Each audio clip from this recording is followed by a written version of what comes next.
Itong itong 1,000 na to, no, I'm just looking at the data, Attorney Frank, medyo malaki-laki ang allocation ng gobyerno, abutin ng 50B. Bago tayo magpatuloy, huwag kalimutang mag-subscribe sa aking channel.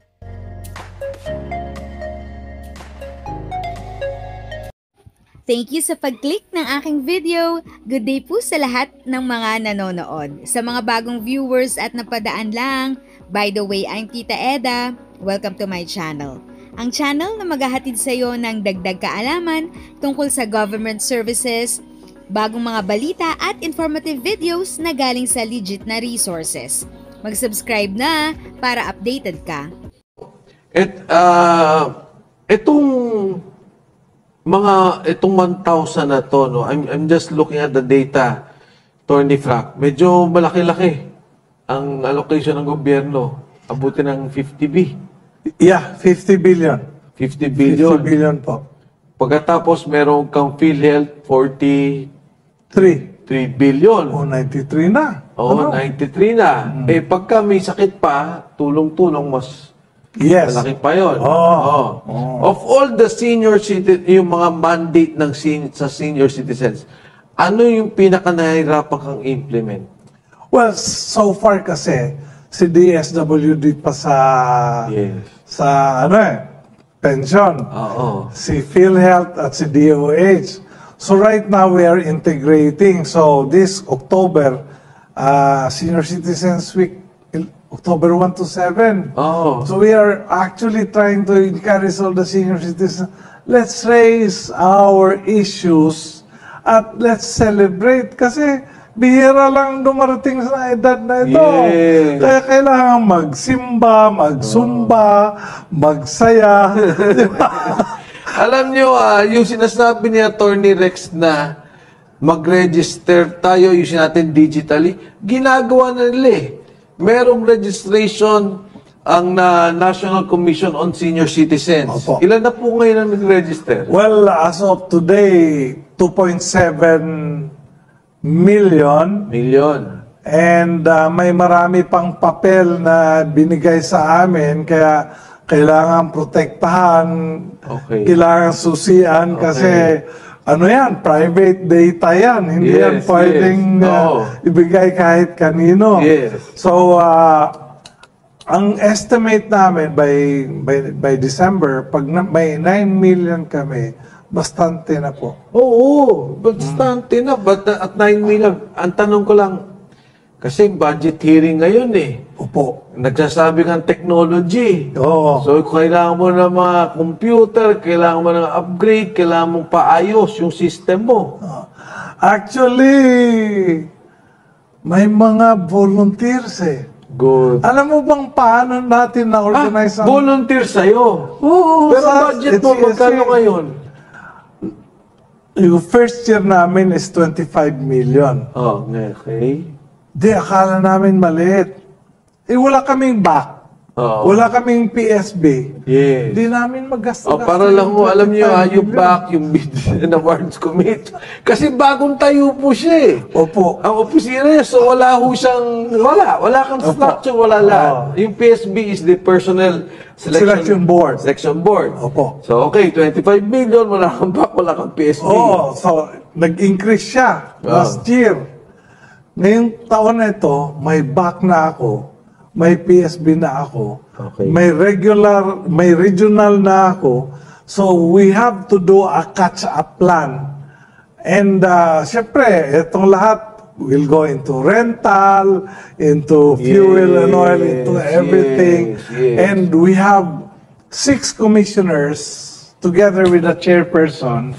Itong 6 may geographical area to. Dalawa sa Luzon, dalawa sa Visayas, dalawa sa Mindanao.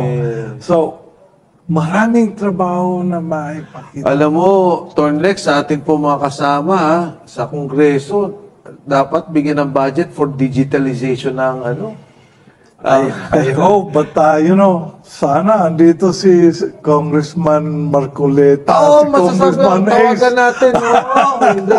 Makatulong sila because I think those are, habang hinahabol mo yung organization mo, yung mga steps to digitalize your office, importante na Yes. as of now. We are doing it.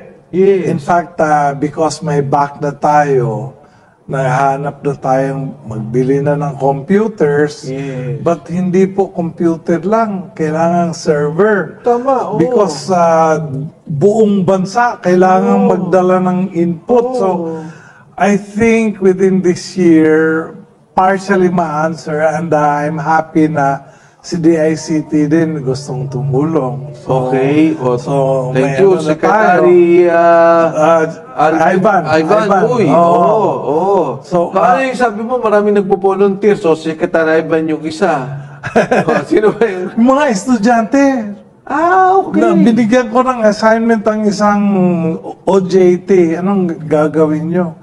Sabi niya, sir, one of the best ID method and database method is Estonia.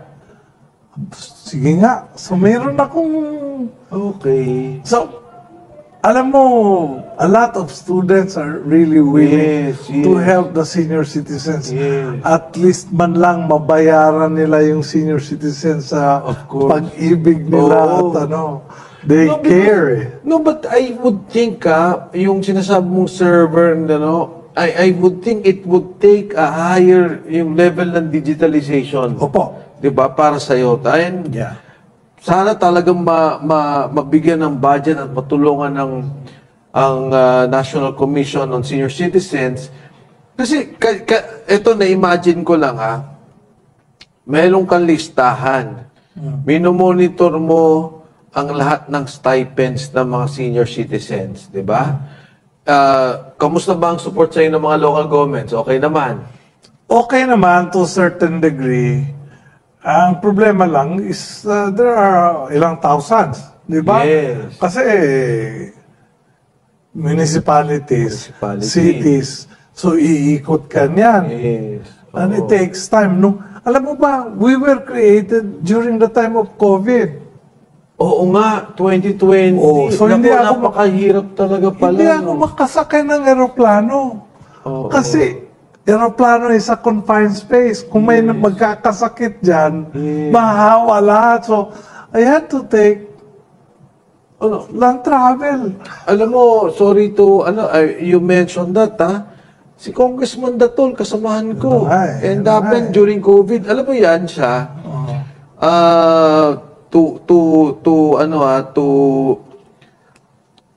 this person emulate the kind of service. Ikot ng ikot, tawag ng tawag yan kung kani-kanino sa amin. Bigyan mo naman akong alcohol, bigyan mo naman akong face mask, bigyan akong senior citizen. Eventually siya nagkasakit. So 2020, that time, nung inabot ka, so ang hirap pa rin talaga. Yeah. He left us August 10. Yes. Ako, I was appointed September eh. Yes. So, I really was hoping na makausap ko siya, but the works that he left, a two-page law really meant a lot. It's really, talagang magandang batas eh. Oo. So talaga namang, okay, yung nangyari pala sa attorney, challenging talaga, no? Yes. So 2020, so when I was talking about digitalization, kasi nakikita ko you're talking of the local governments. Nagko-coordinate ka with yung benefits nila. Tapos meron kang PhilHealth para dun sa mga benefits naman nila. Tapos tinitingnan mo Employment. employment, di ba? Yung kung meron DepEd, meron ka pang scholarship. Tapos Diba? DTI for the benefits. DTI for the benefits. May online purchase. Tama. So, kailangan na i-consolidate na rin. Oo. So, and then, Sek Mike, ang 5% ng groceries was pegged at 1,300 in 2010. Okay. In 2010, ang 1,300 ay isang sakong bigas. Okay. Yung 1,300, 4 4 times in 1 month yan. Oo. So, 4 na 1,300. Ngayon. Okay. Ngayon, ang 1,300, kalahating sakong bigas na lang. Yes. Oo. So, we have to review. Yes. Kailangan mag-periodic review tayo because if we will be able to suggest to our congressmen and our government as a whole, let's really support the benefit system. If sa tingin mo, natulungan ka ng video ko na ito, nakasave ka sa oras mo, you can click yung thanks button at any amount ay malaking help sa pag-grow ng channel ko. Yun lang po muna ang aking update. Sana ay nakatulong na dagdag kaalaman ang aking shinare today. Ang goal ng aking channel ay mag-create ng awareness.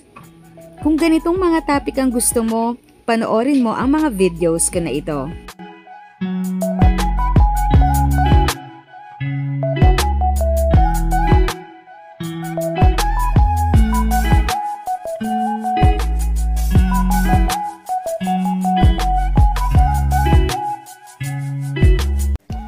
Thanks for watching! Kung may kapamilya, kaibigan o kakilala sa tingin mo ay magiging interesado sa video, please share or tag sila sa comment section. At syempre, if nagustuhan mo ang video, i-like mo na ito at subscribe ka na din. As always, feel free to write your questions, comments, and opinions respectfully. And continue to be a blessing and stay safe!